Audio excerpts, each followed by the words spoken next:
जय हिंद साथियों, कैसे हैं आप। उम्मीद करता हूँ अच्छे होंगे दोस्तों। मैं एक नई क्लास में आपका स्वागत करता हूँ और आप मेरे साथ पढ़ रहे हैं दोस्तों बायोलॉजी। और बायोलॉजी में हम देख रहे हैं जीएस में आने वाले उन सवालों को जो कि आपसे जो है पीसीएस परीक्षाओं में और वनडे एग्ज़ाम्स के अलावा जो भी महत्वपूर्ण परीक्षाएं हैं, स्टेट पीसीएस के अलावा भी जो है, जैसे सचिवालय सहायक की है, यूपी ट्रिपल एससी है, बी ट्रिपल एससी है, इस तरह की परीक्षाओं में आपसे सवाल पूछे जाते हैं जहाँ पर विज्ञान बहुत महत्वपूर्ण भूमिका अदा करता है। तो जीव विज्ञान में दोस्तों जो है, जो ऐसे सेक्शन है जहाँ से सवाल पूछता है, वो चीज़ें हम देख रहे हैं और उन्हीं चीज़ों को हम आपके साथ डिस्कस कर रहे हैं। तो उम्मीद है आपको समझ में आ रहा होगा, पसंद भी आ रहा होगा।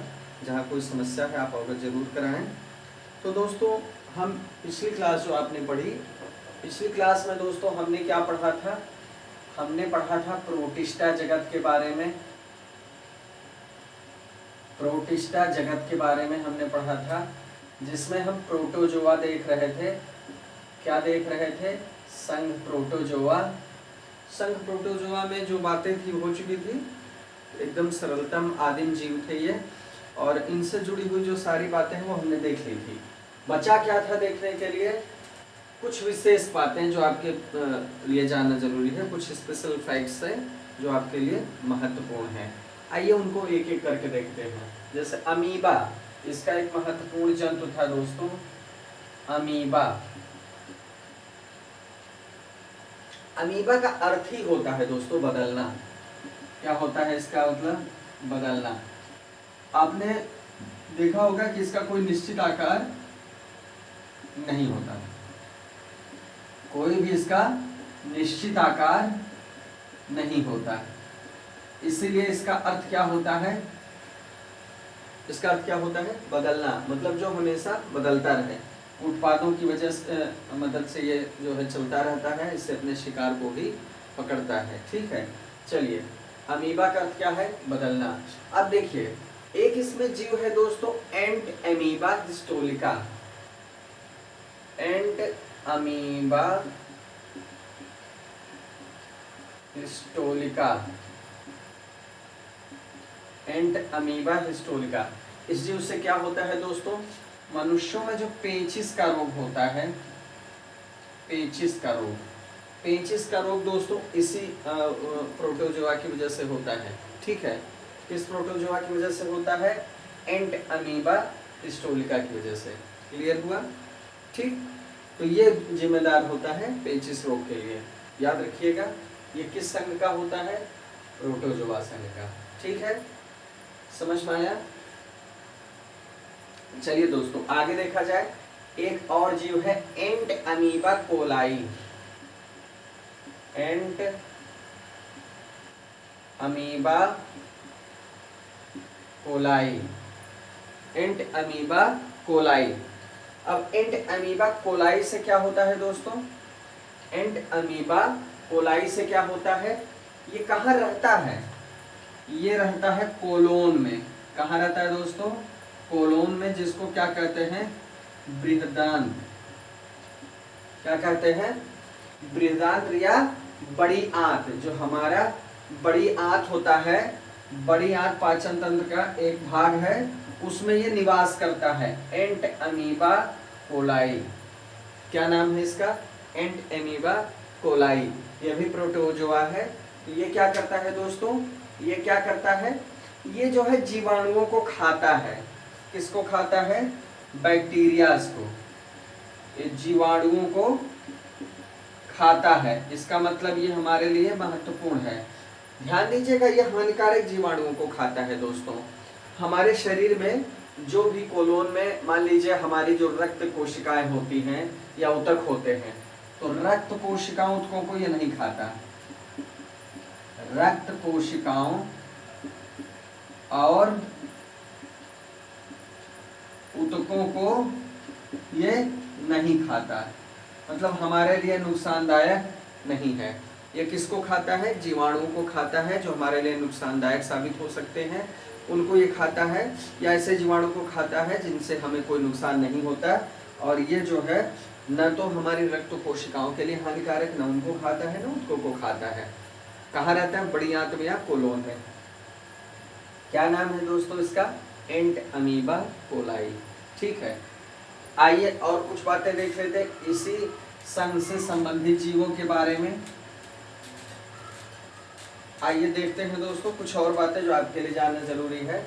एक होता है दोस्तों एंट अमीबा जिंजीवाइलिस। एंट अमीबा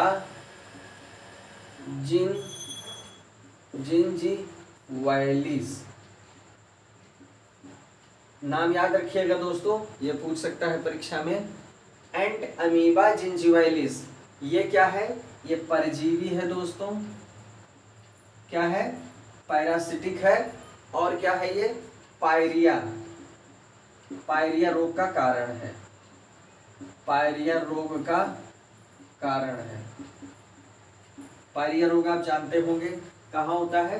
मसूड़ों में हो जाता है। ठीक है, ये मसूड़ों में हो जाता है, ब्लड आता है इसमें, मसूड़े में सूजन आ जाती है। तो ये एंट अमीबा जिंजीवाइलिस जो होता है दोस्तों, ये किसका कारण होता है? पायरिया का, और ये होता है पैरासाइट। क्लियर हुआ? चलिए एक दूसरा देख लेते हैं, ट्रिपैनोसोना। ट्रिपैनोसोना,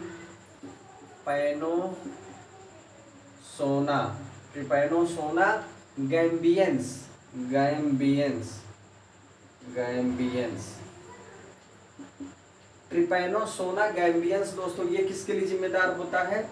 ये दोस्तों मनुष्य में सुसुप्ति रोग एक होता है, स्लीपिंग सिकनेस जिसको बोलते हैं, सुसुप्ति रोग।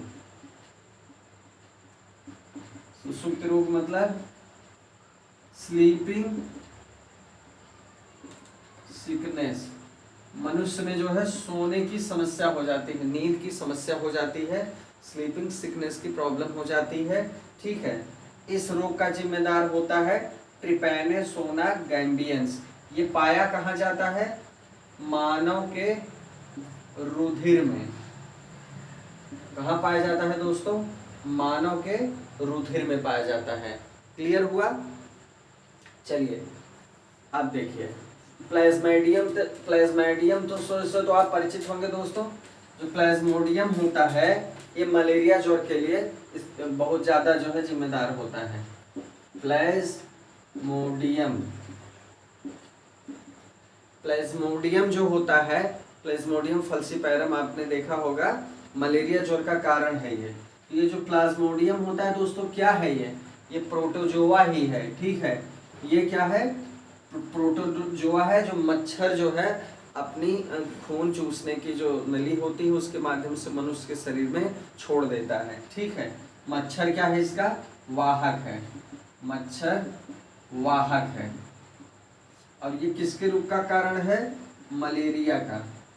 बहुत बड़ा रोग है दोस्तों, और ये जो है मानव और अन्य जंतुओं में पाया जाता है। ठीक है, ये इस रोग का सबसे बड़ा बहुत बड़ा कारण है। ठीक है, प्लाज्मोडियम। ठीक है, कितने नुकसानदायक हैं ये देख लीजिए आप।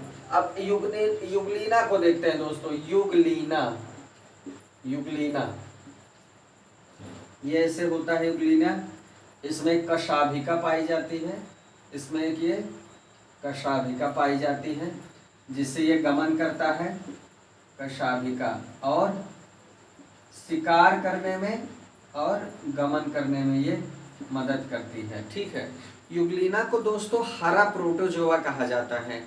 इसको क्या कहा जाता है? हरा प्रोटोजोआ। प्रोटोजोआ तो है ही, ये तो आपको पता है। हरा क्यों कहा जाता है? क्योंकि इसमें पादप के भी गुण पाए जाते हैं, पादप के भी गुण इसमें पाए जाते हैं, अर्थात अपना भोजन बना लेता है। ये क्या करता है? स्वपोषी होता है और विषमपोषी भी होता है, दोनों चीजें। शिकार भी करता है और अपना भोजन भी बनाता है, इसीलिए इसको हरा प्रोटोजोआ कहते हैं। और इससे भी महत्वपूर्ण बात युगलीना के बारे में क्या है दोस्तों, कि ये पादप और जंतु के बीच की कड़ी कहा जाता है। इसमें दोनों के गुण पाए जाते हैं। तो एक तो आपने प्रोटोजोआ देखा, प्रोटोजोआ तो है ही, बाकी पादप जगत के भी गुण पाए जाते हैं। क्लियर हुआ? इसी वजह से हरा प्रोटोजोआ कहा जाता है। तो चलिए दोस्तों ये संघ खत्म हो गया, ठीक है। इस संघ से जुड़ी चीजें हमने देख ली। प्रोटिस्टा जगत हमने देखा था 2 वर्ग में बांटा गया था, 2 जगत में बांटा गया था। एक था प्रोटिस्टा, पूरा जंतु जगत एक प्रोटिस्टा में बटा था, और दूसरा किस में बटा था? मेटाजोआ में। पहला प्रोटिस्टा था, दूसरा मेटाजोआ। तो प्रोटिस्टा में हमने एक कोष की सरल जीवों को देख लिया दोस्तों, प्रोटोजोआ को देख लिया। अब हम मेटाजोआ को देखेंगे। अब हम दोस्तों किसको देखेंगे? मेटाजोआ को। मेटाजोआ मेटाजोआ को 3 भागों में बांटा गया है, 3 उपसमूह में बांटा गया है, उसको हम देखेंगे बाद में। मेटाजोआ को देखेंगे हम दोस्तों। इसमें मुख्य बातें क्या है? बहुकोशिकीय जीव है, बहुकोशिकीय जीवों को रखा गया है। आइए इसमें देखते हैं। मेटाजोआ में एक जो पहला संघ है दोस्तों, वो संघ है संघ पोरीफेरा। पोरीफेरा, पोरीफेरा संघ को हम लोग पढ़ेंगे दोस्तों, क्या है इसकी विशेषताएं क्या है, ठीक है। आइए देखा जाए। ये ग्रीक भाषा के 2 शब्दों से मिलकर बना है।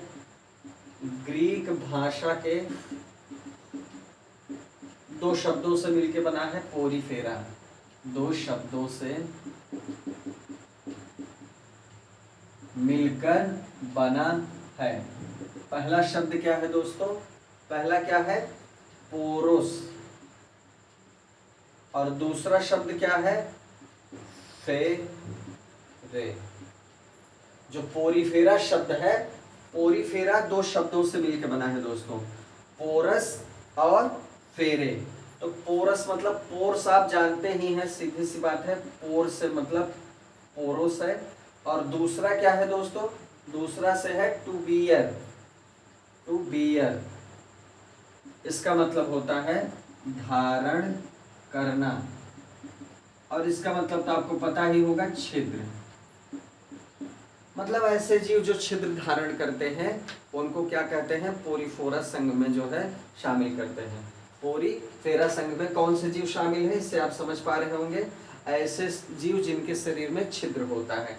क्लियर हुआ? चलिए पोरीफेरा संघ को हम देखते हैं दोस्तों।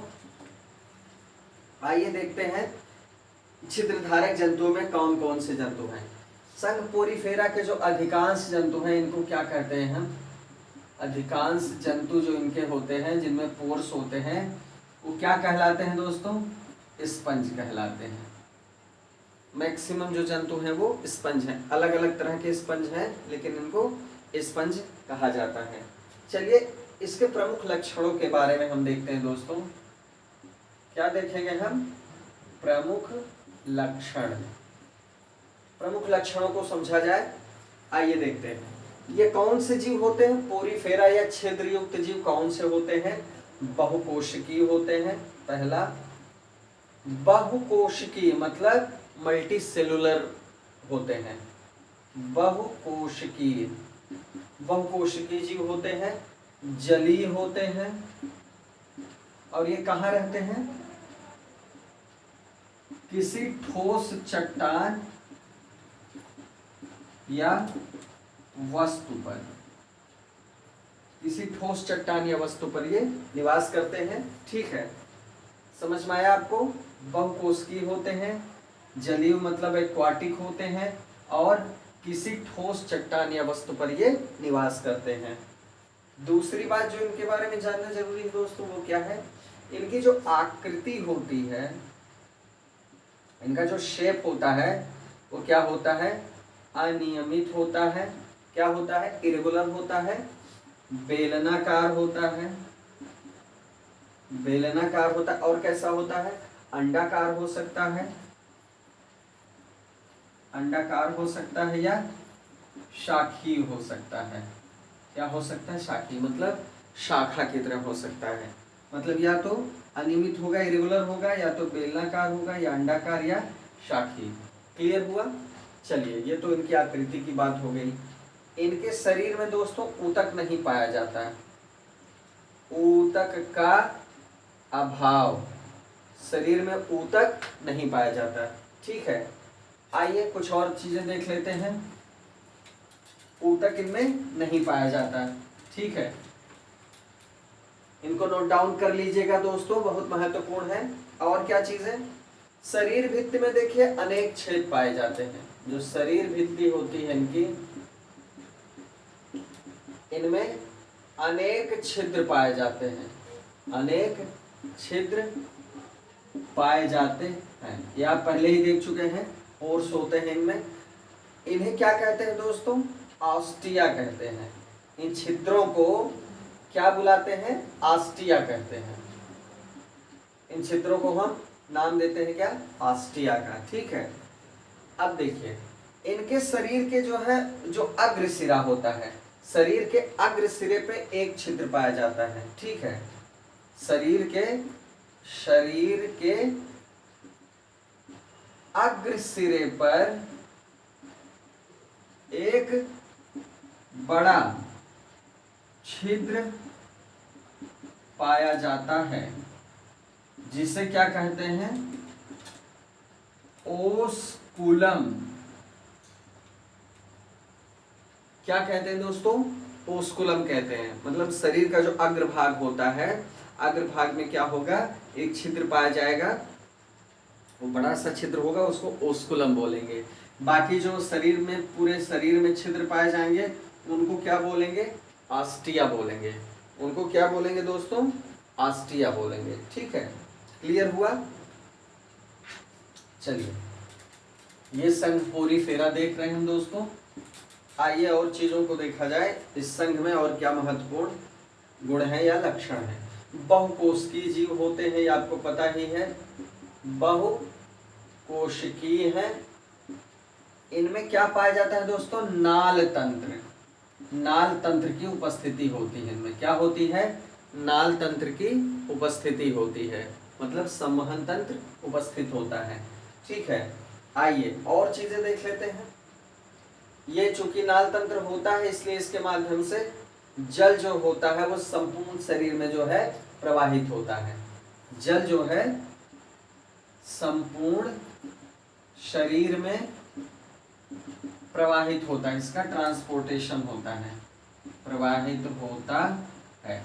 ठीक है, नाल तंत्र उपस्थित होता है संघ पोरीफेरा के जंतुओं में। क्लियर हुआ। ठीक है, अब देखिए द्विलिंगी होते हैं दोस्तों। ये क्या होते हैं, द्विलिंगी या बाइसेक्सुअल, मतलब द्विलिंगी होते हैं ये जीव। ठीक है, बाइसेक्सुअल होते हैं। आइए और चीजें देख लेते हैं इनके विषय में।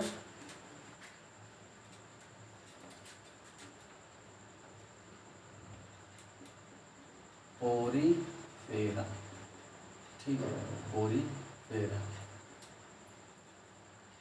संघ पोरीफेरा। आइए और चीजें देख लेते हैं। इनमें खास बात होती है दोस्तों, पुनरुद्ध भवन। पुनरुद्ध भवन बहुत बड़ी महत्वपूर्ण विशेषता है दोस्तों। इसको क्या कहते हैं, रीजनरेशन।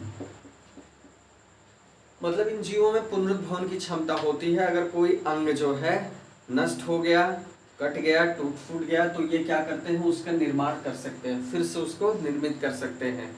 ये बहुत बड़ी विशेषता होती है, पुनरुद्भवन इसको कहते हैं। आइए दोस्तों और देखते हैं। इनका जो शरीर होता है, पोरीफेरा संघ के जीवों का शरीर कठोर कंकाल से ढका होता है। कठोर कंकाल से ढका होता है।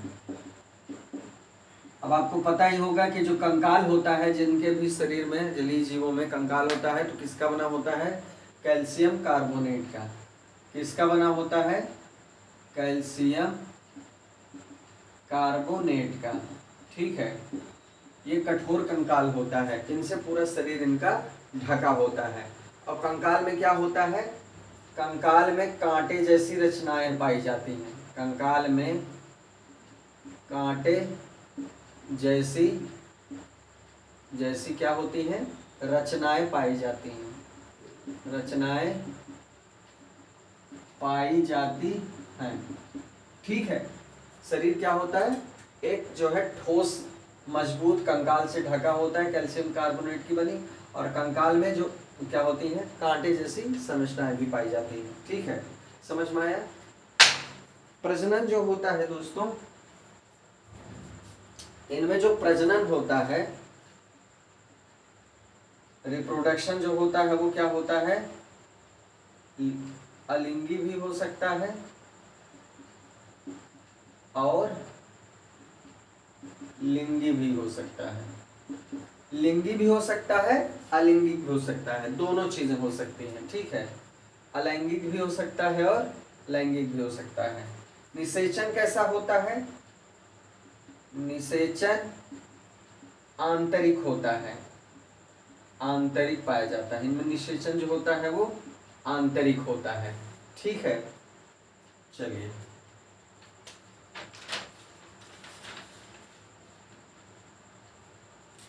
और देख लेते हैं इनकी विशेषताओं को।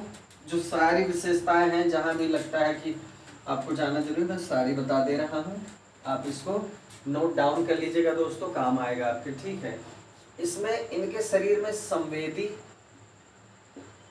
संवेदी या तंत्रिका कोशिकाओं का भाव होता है।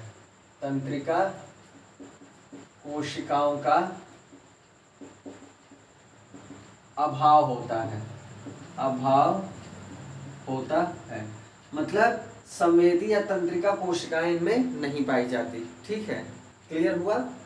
चलिए, भोजन का पाचन कैसे होता है, भोजन का पाचन कैसे होता है दोस्तों, ये अंतः कोशिकीय होता है, मतलब कोशिकाओं के अंदर ही होता है। अंतः कोशिकीय, कोशिकाओं के अंदर ही भोजन का पाचन होता है। ठीक है, अब इसके उदाहरण देख लेते हैं। कौन कौन से जीव हैं दोस्तों जो संघ पोरीफेरा के उदाहरण हैं। साइकन है, स्पंजिला है, साइकन है, स्पंजिला है, यूप्लेक्टेला है,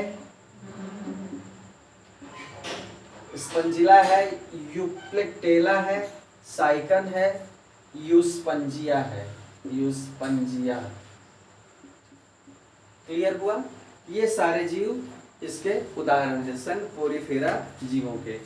अब देखिए दोस्तों, इनकी कुछ विशेष बातें। अब ये जैसे आपने देखा ये वाला जीव, ठीक है, इसको वीनस की पुष्प मंजूषा भी कहा जाता है। यूप्लेक्टेला जो है बहुत खूबसूरत होता है।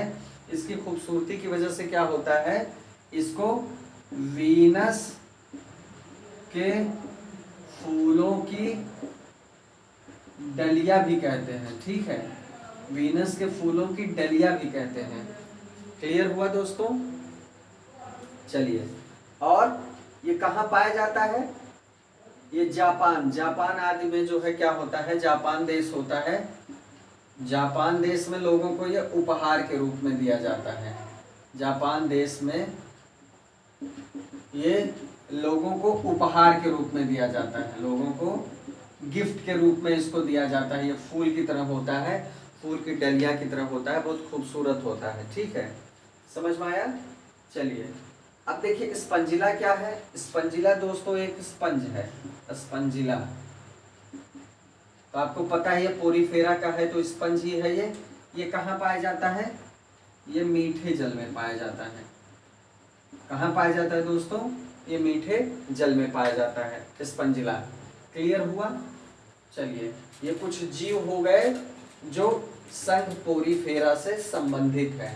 किससे संबंधित है, संघ पोरीफेरा।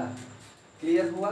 ठीक है, यूस्पंजिया जो स्नान स्पंज जिससे नहाया जाता है, जिससे नहाया जाता है, नहाने के दौरान इससे शरीर पर रगड़ के जो है मैल को साफ किया जाता है। जो भी मैल होती है उनको साफ करने में इस स्नान स्पंज का प्रयोग किया जाता है। तो स्नान स्पंज क्या होता है, ये कौन सा है, स्नान स्पंज कौन सा है दोस्तों, यूस्पंजिया। यूस्पंजिया, इसको स्नान स्पंज कहते हैं। ये जो है भूमध्य सागर और मैक्सिको की खाड़ी में पाया जाता है।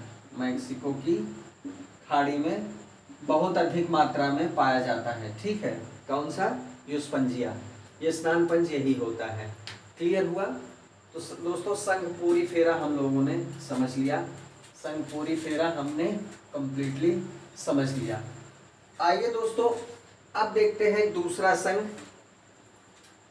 अभी समय है तो इसलिए दूसरे संघ के बारे में भी कुछ बातें हो जाएं। ठीक है, आइए देख लेते हैं दूसरा संघ जो है मेटाजोआ में, वो क्या है? संघ सीलेंट्रेटा। संघ सीलेंट्रेटा, या इसको क्या कहते हैं? निडेरिया भी कहते हैं। क्या कहते हैं? निडेरिया।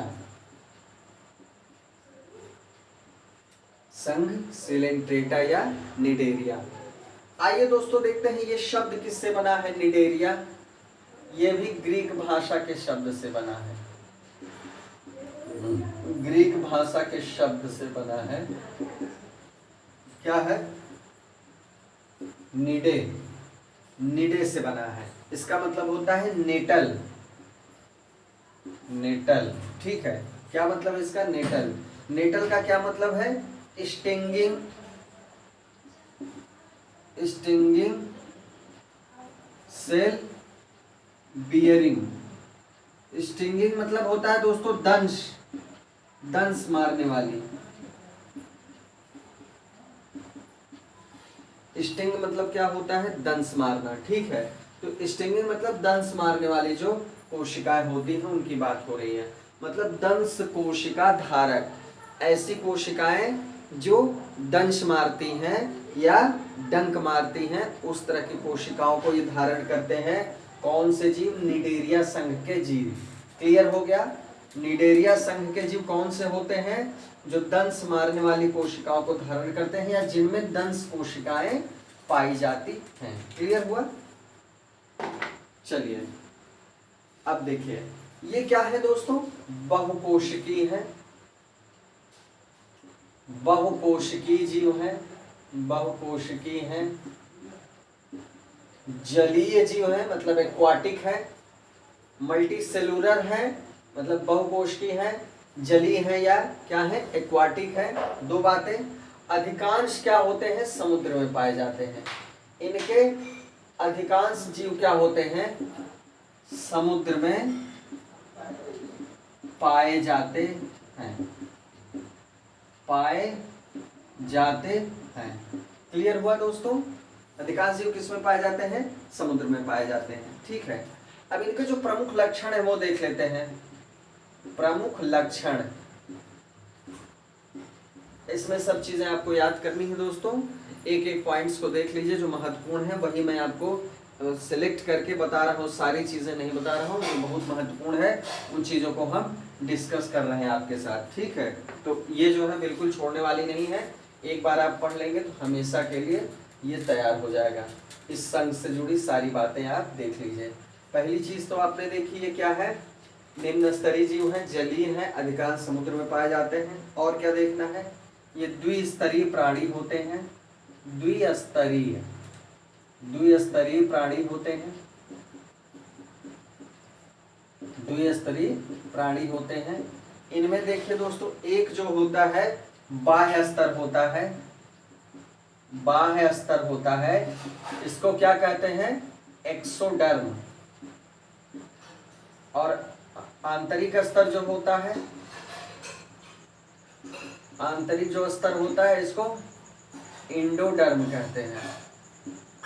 इंडोडर्म मतलब द्विस्तर होता है। इसमें एक बाहरी स्तर होती है जिसको एक्सोडर्म कहते हैं और एक आंतरिक स्तर पाई जाती है।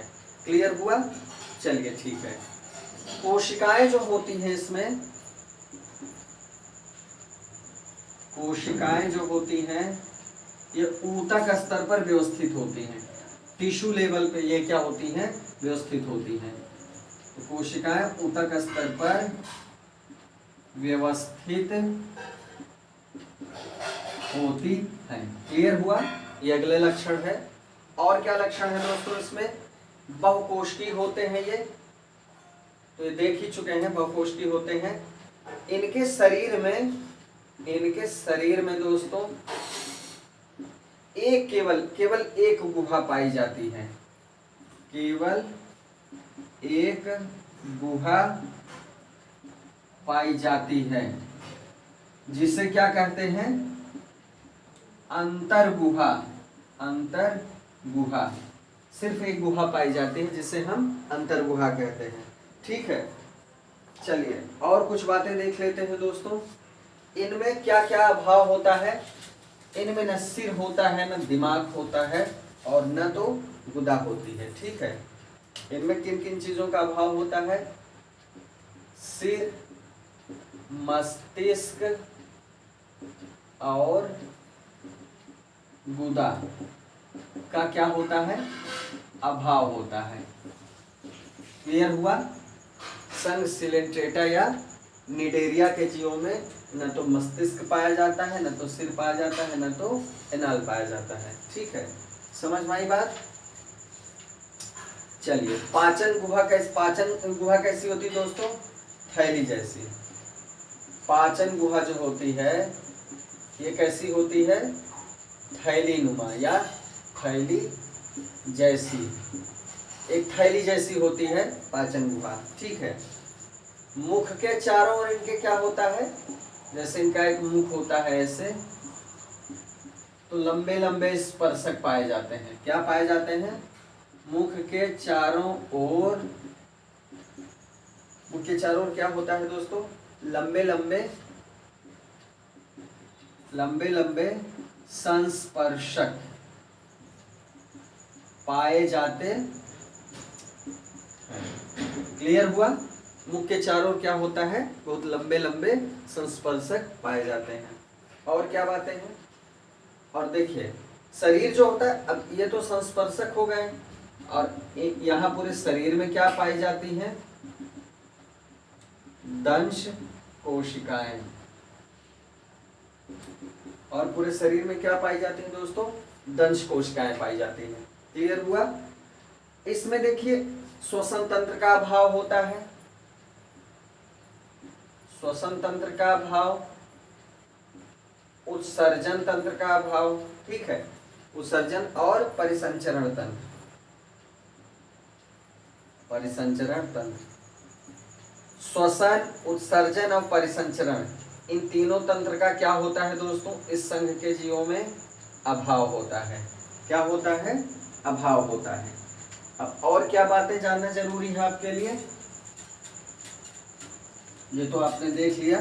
ठीक है, चलिए, ये क्या करती हैं? ये क्या करती हैं दोस्तों? अलैंगिक प्रजनन करती हैं। अलैंगिक प्रजनन करती हैं। और क्या करती हैं? लिंगी प्रजनन। लिंगी प्रजनन करती हैं तो क्या? युग्मक बनाती हैं। अलैंगिक प्रजनन करती हैं तो मुकुलन के माध्यम से करती हैं। क्या करती हैं? मुकुलन। क्या होता है इनमें? मुकुलन। ठीक है, इनकी कोशिकाओं में दोस्तों स्थायी श्रम विभाजन पाया जाता है। इनकी कोशिकाओं में क्या होता है? अस्थायी रूप से श्रम विभाजन पाया जाता है। मतलब अलग अलग कोशिकाएं अलग अलग कार्य के लिए व्यवस्थित होती हैं, अलग अलग कार्य के लिए व्यवस्थित होती हैं। ठीक है, श्वसन और उत्सर्जन। अब आपने देखा श्वसन और उत्सर्जन तंत्र पाया ही नहीं जाता, तो श्वसन और उत्सर्जन जो होता है शरीर की बाह्य सतह से होता है। शरीर की बाह्य सतह से होता है। क्लियर हुआ? शरीर की जो बाह्य सतह होती है उससे इनमें क्या होता है? उत्सर्जन भी होता है और श्वसन भी होता है। अब देखिए, ये क्या होते हैं? चूनेदार अस्थि का भी निर्माण करते हैं। इसमें जो देखिए दोस्तों, पॉलीपॉइड होते हैं, इनमें दो तरीके के होते हैं। पॉलीपॉइड होता है तो ये चूनेदार अस्थि, मतलब चूनेदार क्या होती है? हड्डी होती है, इसका निर्माण करते हैं, चूनेदार अस्थि का। ये क्या बनाती हैं? इनको क्या कहते हैं? कोरल। जो मूंगे की चट्टान होती है दोस्तों, कोरल, वो इसी से बनती है, मतलब चूने के पत्थर से बनती है। ठीक है, कैल्शियम कार्बोनेट से बनती है। आइए, ठीक है, और क्या जानना जरूरी है? बस इतना इनके लिए पर्याप्त है। तंत्रिकाओं का जाल होता है दोस्तों, इसमें जो तंत्रिका कोशिकाएं होती हैं, तंत्रिका कोशिकाएं होती हैं, ये मिलके क्या करती हैं, एक तंत्रिका जाल बनाती हैं। क्या बनाती हैं? तंत्रिका जाल बनाती हैं। तंत्रिका कोशिकाएं आपस में मिलके। श्वसन उत्सर्जन जो है किससे होता है? शरीर की बाह्य सतह से होता है। श्वसन उत्सर्जन और परिसंचरण तंत्र नहीं पाया जाता। कोशिकाएं पाई जाती हैं, ये क्या होती है? इनमें स्पष्ट श्रम विभाजन होता है, अलग अलग काम के लिए व्यवस्थित होती हैं। लिंगी प्रजनन होता है तो युग्मक बनाते हैं, अलैंगिक प्रजनन होता है तो मुकुलन होता है। मुकुलन मतलब बर्ड्स, ठीक है। हाइड्रा में आप देखते हैं उसमें जो है छोटे छोटे मुकुल उभर आते हैं। चलिए, ये बातें हो गई दोस्तों। अब इसके जो है, इसके उदाहरण कौन कौन से हैं? उदाहरण हाइड्रा सबसे महत्वपूर्ण उदाहरण है दोस्तों। हाइड्रा, हाइड्रा है। दूसरा सी एनीमोन, सी एनीमोन जिसको हम समुद्री खीरा भी कहते हैं, समुद्री खीरा, ठीक है। और क्या होता है? फंजिया, फंजिया होता है। ओबिलिया होता है, ओबिलिया होता है। ऑरेलिया होता है, ऑरेलिया। ये सब जीव है दोस्तों, ठीक है। ये सब क्या है? ये सब जीव है संघ सिलेंट्रेटा के या संघ निडेरिया के। ये इन जीवों का उदाहरण है। तो इस तरह जो है, ये हमने क्या देखा? संघ सिलेंट्रेटा देखा। हमने क्या देखा दोस्तों? संघ सिलेंट्रेटा या निडेरिया जीवों को देखा। अब इसी के साथ दोस्तों ये टॉपिक कंप्लीट हो गया है। मिलते हैं दोस्तों अगले वीडियो में एक नए टॉपिक के साथ, नए संघ के साथ हम देखेंगे। और जो है ये पूरी तरह से समाप्त हो चुका है। थोड़ा बहुत चीज़ें अगर बची होंगी तो अगली क्लास में होंगी। और जो है इस तरह हमने 2 संघ को पूरी तरह से ख़त्म कर लिया। इनकी जो बातें हैं इसको नोट डाउन कर लीजिएगा दोस्तों, ताकि इस संघ की विशेषताओं के बारे में आप परिचित हों और एक दूसरे को दूसरी संघ से अलग आप कर सकें। जब भी कभी परीक्षा में पूछे आप कन्फ्यूज़न ना आपको हो, ठीक है, आप अच्छे से सवालों को हल कर सकें। तो दोस्तों चलिए ठीक है, मिलते हैं अगले वीडियो में। जय हिंद।